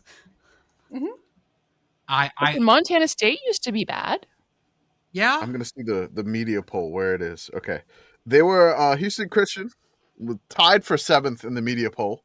Yeah. So we would say like 30% then? No. Less than and there's a chance. Yeah, Houston Christian, in the immortal words of Jake the dog, the first step to being good at something is kind of sucking at something. Mm-hmm. They have to go to Nebraska this year. Oh no, buddy, no. I do that. No. I do want to give an update Do you need on an adult? Houston Christian, which is the famous football field that has the CVS. Mm-hmm. CVS is Get your extra care bucks. is still has time on their lease. Houston Christian has continued to state as soon as CVS vacates their lease and ends their lease, they will build another side to the football stadium stands. So as long as you see the CVS there, know that Houston Christian wants to build another sign of the sand, but your extra care bucks are not allowing them to do it. Houston Christian is getting paid $500,000 to play Nebraska. Whew. That's not enough. I think you're worth more than that, Houston Christian. Love yourself, Houston Christian. FCS wise, that's a big payout. They don't get much more than that. Yeah. You want to get paid at least enough for a couple of Anthropologie shirts. I know. How about Nichols up next? And will this team eventually join Conference USA? I mean, anything is possible. Yeah, this is like Nichols. I don't know if Nichols wants to move up, but hey, if they do, Conference USA is a good place to land. Conference USA is running out of Louisiana schools too. Yeah, they're out of. Yeah, they'd have to dip into FCS to get another Louisiana school. So you don't think they could pull LSU? No, I don't think so. I mean, why not? Not going to pull Tulane either. I mean, what all you have is like the schools in the Southland can only move up from. And they're all happy in the Southland because the Southland's so compact right now. I know it's a gas tank league, as they say. Except for RGV. Man, it's an extra gas tank. Yeah, load up your Subaru Baja. Got to refill in Houston. Lumberjack. You got Buc-ee's on the way. You're fine. Next up is Lamar. And we make an Amtrak line out of this prior head coach's jobs. Shout out to Pete Rossamondo, which I'm going to be setting up an interview with him in the coming weeks. This is going to be a great. Oh, shit. Yeah. I love this. All right. So he played for Boston University. He was on the best season of all time that I wrote for Boston University in 1993, okay. Boston. His coaching career started in New Haven. Then he went to Northeastern, then the Cortland, then the Albany, then the New Haven, then the Central Connecticut, then the Rutgers, then the Vandy, then the Charlotte, and then now Beaumont, Texas. That last one is a long fucking drive. So the line is going to go Connecticut, Boston. Where's Cortland? It's in New York, right? Upstate New York. Upstate New York. So then Cortland, then back to Albany, then back to New Haven. Central Connecticut it's close. New Britain, hard-hitting New Britain. I don't know why I forgot that. Piscataway, Nashville, Charlotte, and then the Charlotte line to Beaumont, Texas. This is a Ticket to Ride map where you drew cards late game. Mm-hmm. Beautiful. Next up is McNeese. And our question is, skip this team entirely. No preview. The ultimate disrespect. Oh. We talked about McNeese a little bit already, though, so we'll count that. We already did talk about McNeese and Matt Viator, so... That's all you get. That's all you get, worth. Cowboys. He's back. That's it. Next up is Northwestern State, and what is their longest road trip? Oh, man, let's go. I think they got a journey. I'm trying to figure out where they go. From Natchitoches Minnesota? Oh my God. Or Cincinnati. That's a winner. No, Minnesota's further. It's Minnesota. It's Minneapolis.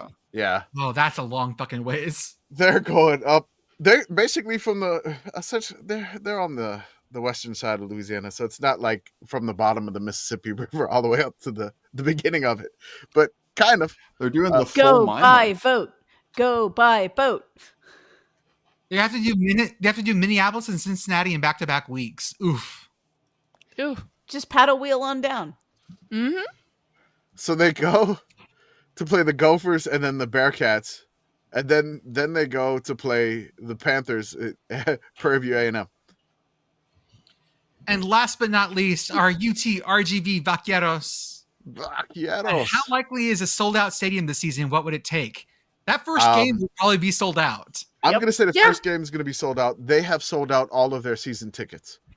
All right. So what's it going to take is winking into existence. Mm-hmm. So essentially, their first their stadium that they're playing at, I think holds 12,000. The max season tickets. I'm sorry, it holds 9,700. I apologize. And now it says 12,000. That's weird when I clicked on the stadium, but it basically they have sold out all their season tickets, which is about half the stadium, and I anticipate a full sold out stadium for their first game there. Yeah, I think that UTRGV, for being a brand new program, has lots of support down there. Basically, they just got to start their program. You all have to realize that nothing else exists down there. Anymore. So this is a huge thing to have a real Division I football down there, because the closest Division I football from there is UTSA, and that's 4 hours north. Incarnate Word, yeah, that's it. So it's going to be huge for them, for the Valley. It's I'm almost going to say it's going to be sold out the entire season. But they used to have minor league teams, but the minor league soccer team went away, and so they got to inherit that stadium, which was brand new for them. So they got a brand new stadium out of it, which is amazing for them. And are they playing all the games in Edinburgh? Edinburgh. They're playing most of them, and I think they're playing 1 or 2 in Brownsville. No, nothing in Brownsville. Oh, that was the original idea, was to split it. Not anymore. Okay, because they were talking real big about, so the problem with UTRGV is it's made up of 2 campuses. Yep. It used to be UT Pan American, which was in Edinburgh, and UT Brownsville, which is in Brownsville. Yep. And those 2 campuses merged into UTRGV. And so what they were saying was, to make it equal, they were going to have 2 bands, 2 cheerleaders, 2 everythings. But the problem is there's no real stadium in Brownsville to play it in. Nope. Especially with a nice shiny new stadium in Edinburgh. Yeah. It's going to be fun. Their first game that they play against is Sul Ross State from Alpine, Texas. They're going to play D2, a D2 team, yeah. Texas A&M Kingsville, which is their closest team. Am I looking at the schedule wrong? Let's see here. Maybe that's next year. Maybe that's next year. Okay, I was wrong about that. So Sul Ross, then they traveled to Prairie View A&M for their first away game. Yeah, and they're hosting Langston. Hey, we know Langston. We do. So they're going to play D2, Prairie View, who is FCS. Then they're going to play Langston and Texas Wesleyan, who are both NAIA. Then they start Southland at Strawberry Stadium against Southeastern Louisiana. So it should be fun. Incarnate Word is going to go down there on October 25th. So that should be pretty fun.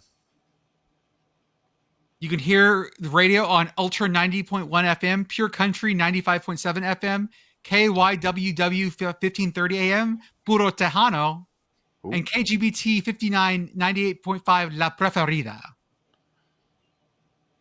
That's a lot of radio coverage for this team. That is a lot of radio coverage. That's great. There is nothing in the Valley. So this is gonna be huge. They're gonna support it a ton. And so they're kind of thrilled. Do you know what there is in the Valley? So. A pretty good G League team. Basketball, right? Yes. They play in Bert Ogden Arena, I think. Yeah, they do in Edinburgh. They were also the team, the Rio Grande Valley Vipers were the first G League team to come up with the let's just shoot nothing but fucking threes approach that spread to the Golden State Warriors. That's right. It was actually the Rio Grande Valley Vipers that did it first. There you go. Claim it. You could say they were the ones that ruined basketball. Yeah. A lot of people. Uh-huh. Okay. Exactly, cool. You could say.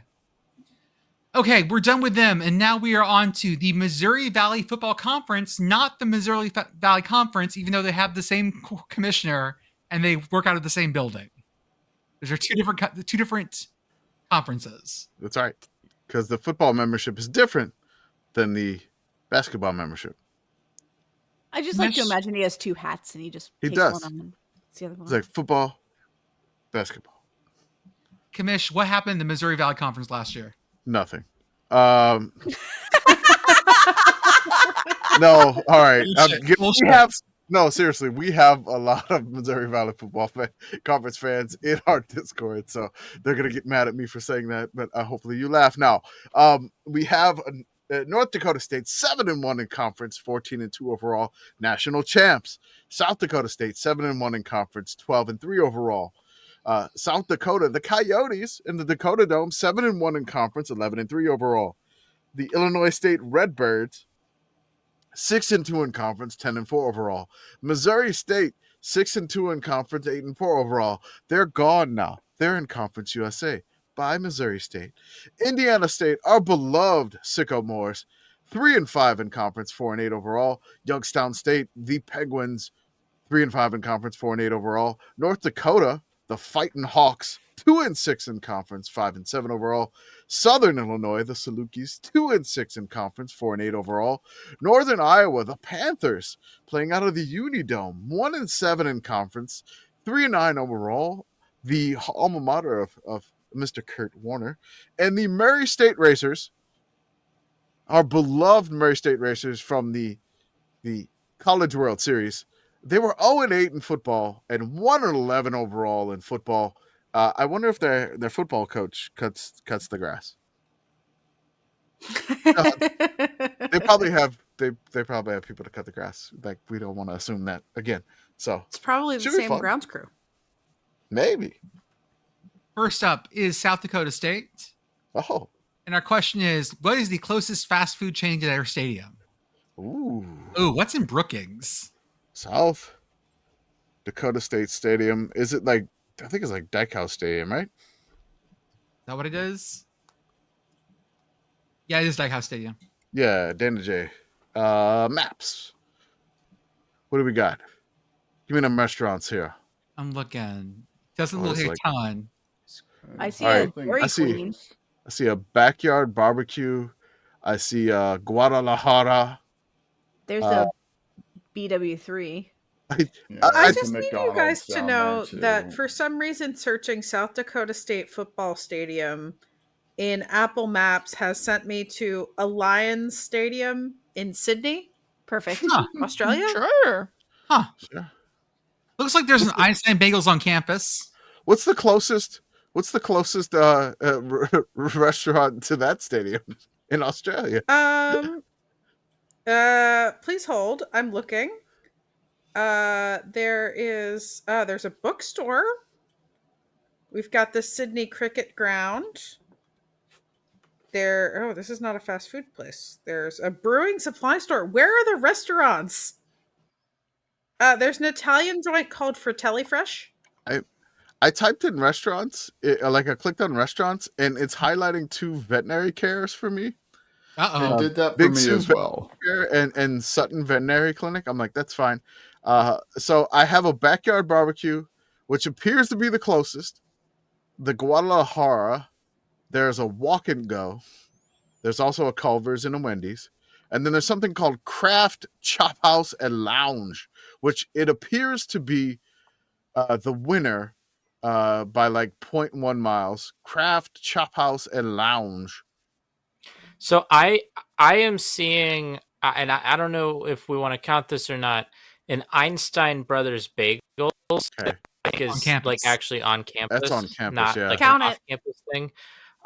Based on just distance, I think Starbucks might be the closest. Okay. But again, that also might be. I can't tell if it's on campus. Einstein's closed on game days. Einstein's closed on that. The student union's closed. I'm seeing Einstein Brothers Bagels, which is definitely on campus. Einstein is closed on game day, so we can't count that. I think it's Craft Chop House and Lounge. I didn't know that was a rule now. I just made it up. Okay. Yeah. Craft Chop House and Lounge it is. It is. That's right. We're up to Northern Iowa. Ooh. And what are their official colors? I love we get the purple and gold colors again. Northern Iowa. We had North Alabama with this. We did. Hex codes. I got Panther Purple and Goldenrod. Now, these look more like These look more like Vikings colors to me. They do. I love how we're just getting the purple and gold teams. It's great. Their secondary color palette is very nice. Dawn, Prexy's Pond, Campanilling, and Dome.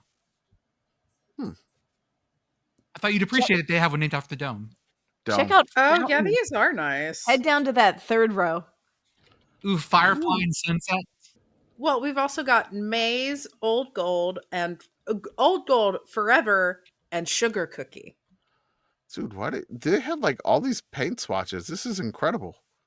Most schools have their whatchamacallit, their tertiary and secondary colors. Yeah, I don't like the tertiary colors here, actually. Firefly, Sunset, Fountain, and Spring Blossom, except for Spring Blossom, the rest of them look kind of weird with the purple. Firefly and Sunset in particular, I don't like with the official UNI purple. Speak for yourself. I'm repainting a closet in Fountain. I think if you scroll down, you'd like their formal or muted color palettes. Oh. I actually like the casual one a lot. It's mostly just the orange and the green that I don't like. But it has the Fountain in it.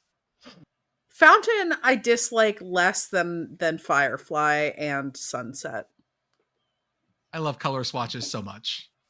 This is very good.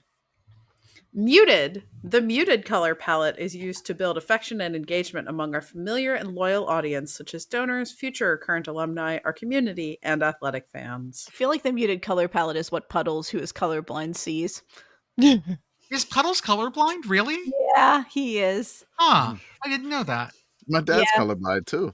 Puddles tried to dress up for St. Patrick's Day once. He wore red. Oh.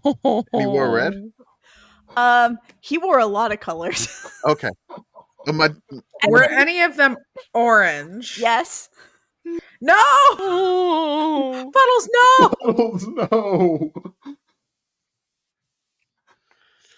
When Puddles showed up for his first date with my mother, he was wearing bright yellow shoes, a brilliant blue shirt, and red pants. And my grandmother went to my mother and is like, "Well, Mr. Crayola is here for your date."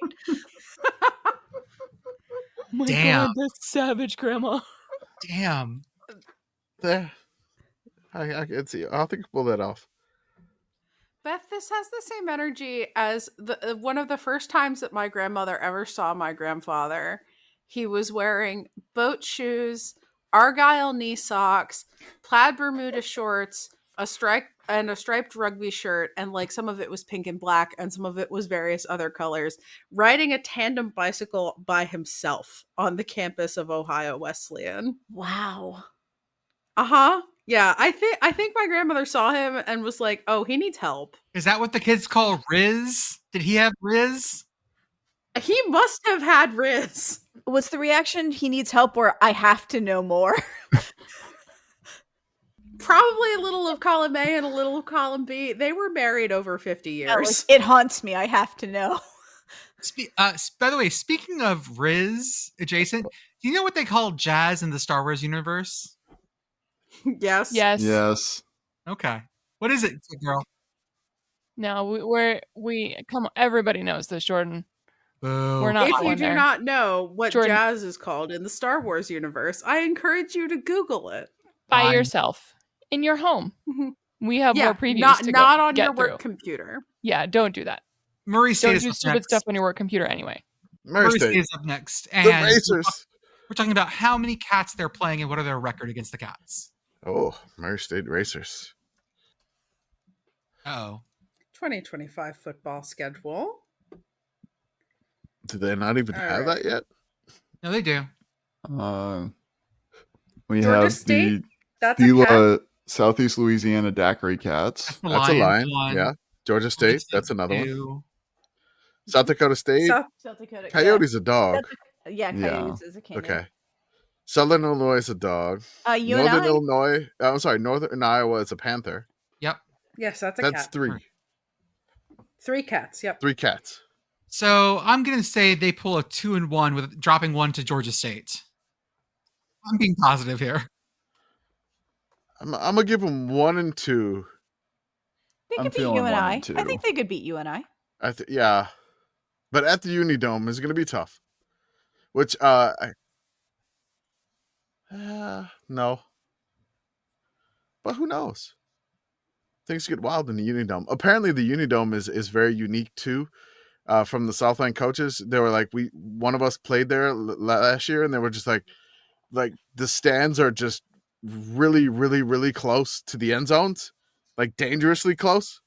So I'm like, okay, we're gonna have to pay attention to the stadium more now. So now we've got Illinois State, and how many times did they change their mascot nickname in existence? Now I'm very concerned here.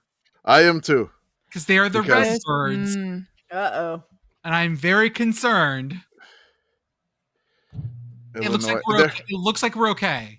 They're normal Illinois, so hopefully it's normal. Weren't they? They were the normalites. I don't think there was anything. The fighting teachers. Okay. Yeah. Okay. So the nickname Redbirds for the sports teams, replacing the unofficial mascot pedagogues or fighting teachers, was adopted by the then Illinois State Normal University in 1923 by athletic director Clifford E. Pop Horton with an assist from the Daily Pantograph sports editor Fred Young. Horton liked Cardinals because the school colors established in 1894-95 were Cardinal and white, and the university teams were known by that nickname for a short period of time. Young recommended the change to Redbirds to avoid confusion in the headlines with the St. Louis Cardinals baseball team. Their mascot was named Reggie Redbird after Reggie Jackson. There you go. Yeah. Okay, this is way better. Here's the best we can hope for. Here's a statue of him. Oh, I like him. He's cute. Post it. I found an old one. Oh boy. Why is his head so tiny? I remember this now. Why is his face so tiny? This Redbird is Nightmare Bird. Yes. Yeah. I remember him. You've seen Big Bird. This is Small Bird. That tiny face bird has bigger hair than I do right now, you guys. Like a Dick Tracy villain. He's tiny face. Next up is South Dakota. And we read a 1-star Google review for this university or stadium. Oh man, our South Dakota State fans and our North Dakota State fans in the Patreon are gonna love this question for them. I'm on the university page. Should I do the stadium? Sure. The Coyote Dome? Mm-hmm. Dome. All right. The Dakota Dome. Not one. USD, more like Pew SD. Done. All right. The Dakota Dome reviews. Let's sort. Lowest rating. The Dakota Dome in Vermillion, South Dakota is the worst place to watch a college football game ever. Doesn't say why. There is so many just like 1-star reviews with nothing. The 2-star review that just says turf hard. Turf. Okay. Generally is, yeah. I can imagine that might be hard. I'm scrolling through the 1-star reviews for the university itself, and many of them are just the I personally had a bad experience kind of review. But I think my favorite of the 1-star reviews is the one that just says snow too much, but it's TO. Next up is North Dakota and Commish. Oh. You're reading this in Cajun voice. Oh my god, I gotta do the thing in Cajun voice? Uh-huh. North Dakota. The Fighting Hawks. Okay. Oh, they're going to Kansas State. That's fun. Okay. Schedule. North Dakota football schedule. Give me the thing here. Where are you at, Wikipedia? Man, tickets for North Dakota State are already starting at $167. Woo, all right. Yeah. Okay. So I gotta do the whole thing in Cajun man voice? Yes. Okay. Mm-hmm. They're at Kansas State. Bill Snyder Family Football Stadium. Then they travel to Portland. Oh, sorry, they're back home at Portland State, the Vikings, the Alara Center. they're at Montana, Washington Grizzly Stadium in Missoula, Montana. They welcome in Valparaiso. I was wondering how you're going to get that one in. That's right. Northern Iowa. Youngstown State at home. at Southern Illinois, Saluki Stadium, Indiana State, at South Dakota, the Dakota Dome, North Dakota State at home, at Murray State, Roy Stewart Stadium, and then the final game is at home against South Dakota State in the Alera Center. Those last 4 games, South Dakota versus North Dakota State, at Murray State versus South Dakota State. Jesus Christ. I think they have a break at Murray State, but that's like a trap game. Oh, yeah. Watch Murray State come up and just fucking punch them. Yeah, it's just like you have to face the Coyotes, the Bison, and the Jackrabbits. North Dakota State, who is on their all-name team? Okay, North Dakota State roster. I'm immediately going to look by position here. I feel like position's our best bet. Okay. The Bison. What did the dad buffalo say to the kid buffalo? Oh my God, who's number 8? Bison? Bison. Uh-huh. Ah. Barika Kepinu. Okay. I like Jason Crumby a lot. That's Jalen good. Crumby. Oh my God, that's a hard one. Austin Altpeter. Oh, I got one. William Fratellone. He's a safety. Oh. Or maybe Fratellone? Fratellone. It's Fratellone. Did you guys hear that? No. You hear that at all? No, okay. Hear what? I just clicked You on the thing. talking? No, I just clicked it and it said his name out loud. Oh. Oh. Oh, the pronunciation. Yes. I do also like Charmar Brown, What? and it's CHAR capital MAR. How about Jackson Dutton-Heifer? Oh, yes, that's good. Carter Important that you know it's spelled Jackson with an X. APPL. I'm sorry. Oh, yeah. That is Jackson Dutenheffer. Commish. Dutton-Heifer. Oh, I didn't click on the pronunciation. Even better. I like Griffin MP. I don't know Nate who we got. Defensive tackle named Brody Clubb is pretty excellent. That's really good. There is a linebacker named Jacob Rubonic with 3 consonants in a row. Strong. Huh. Bryce Lance feels like he should be a quarterback at Georgia, but he is a wide Yes. receiver. Okay, I think any of those are good ones. I'm sorry. I said it's Barika Penu is the one. I said that wrong. So I listened to the pronunciation. How about Southern Illinois' most famous alumni? Ooh, the Salukis. Southern Illinois University. Carbondale. Oh, they have their own Wikipedia page. Oh, Jim Belushi went there. Jim Belushi from According to yep, Jim. number one. Number Yeah. one. Wait, Ginny Jim Belushi? Ginny McCarthy attended. Hannibal Buress? They got a bunch of like comedians that went to Southern Illinois Carbondale. Well, it makes sense. Dennis Franz, the guy from NYPD Blue. Oh man. There's also an astronaut, Joan Higginbotham. Wow. Huh. Bob Odenkirk. Bob Odenkirk. Oh, that might be it. Richard Roundtree? Shaft? Oh, God, there's too many. Holy crap. They got Open Mike Eagle.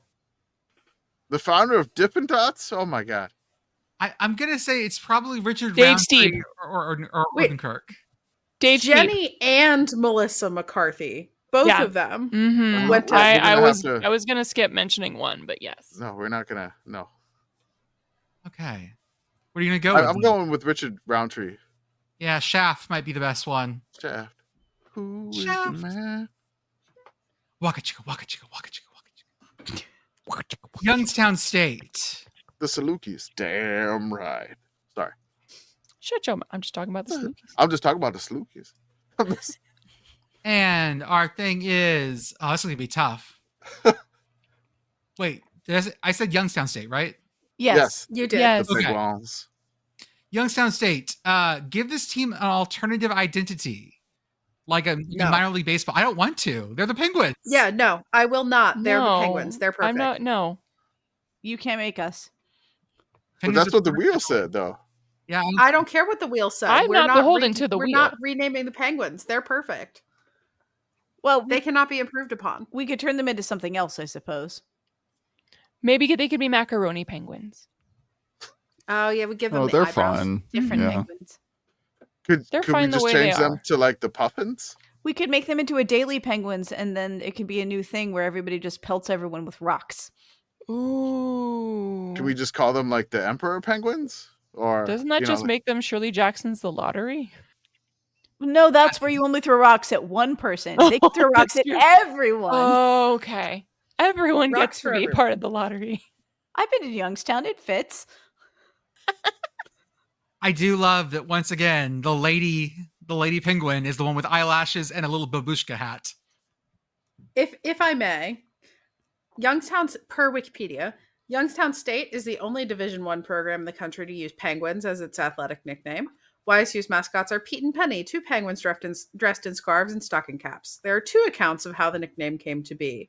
Both stories come from the same cold evening on January 30th, 1933, when the men's basketball team was playing at West Liberty State. The first account is that a spectator said the team looked like penguins as they stomped the floor and swung their arms. Without the team having an official nickname, fans took a liking to the word. A second account states that on the way to West Liberty State, with up to 2 feet of snow on the road, passengers in Bennett Kinnicky's car were discussing possible nicknames. Penguins was brought up and was well received by everyone in the car. The nickname was mentioned to members of the team at the gym that evening, and they thought it was perfect. The nickname was unanimously accepted by the student body that year without a formal poll. Nickname formally introduced in the Jam Bar, the campus newspaper, on December 15th, 1933. There we go. And lastly, Indiana State, our beloved Sycamores. I love Sycamores. If the stadium would host a bowl game, what would it be called? It's got to be the Sycamore Bowl. It's the SICKO Bowl. Yeah, brought to you by the Sickos Committee. The Sycamores Bowl. That's right. Is this the stadium that has the graveyard on the other side? No, that's teal. No, but I think they do too. Let's see. It just looks kind of desolate. I know how it's like an open stadium. Yeah. Oh, because it only has one side. That's right. Yeah. Yeah, it doesn't look like a graveyard to me. It's just kind of an empty lot, looks but like a there's a wall practice around it field for some almost. reason. Let's see. Yeah, it's just like one half of the stadium.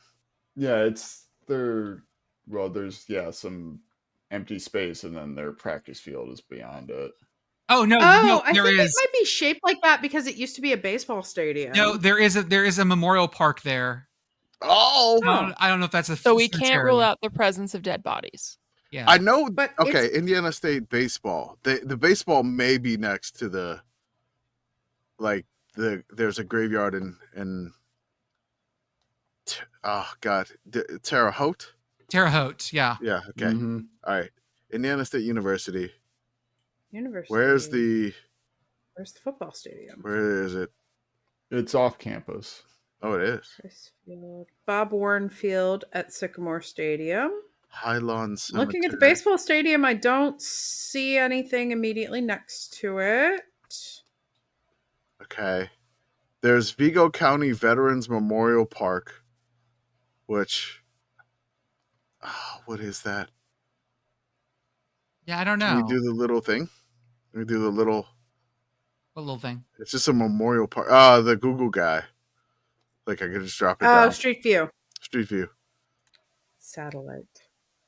Okay, so their baseball stadium's the one that has the cemetery. Okay, it wasn't the football team. Okay.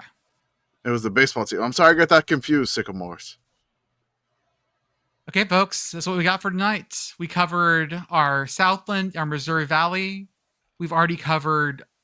God, I shouldn't have said that because now I have to think about what we've covered. We've covered... Ivy League. Pioneer. Nope. No, we've covered Big Sky. We've Big Sky. Mhm. Ivy League. The UAC. UAC. The Big South OVC Alliance. That's right. And we're missing one that we've covered. We covered one along with the Ivy League. I can't The remember who Ivy. it was. We covered two. That Trying to remember things that have previously occurred on this podcast is the way of madness. Don't do that. That's true. Yeah. Anyways, we've covered a bunch. We'll keep going. We will see you guys next time. Thank you for following us for 300 episodes. And Yeah, next time on our 301st episode. we become juniors. 301. Oh, yeah, I guess so. That's true. Yeah. 301 level class.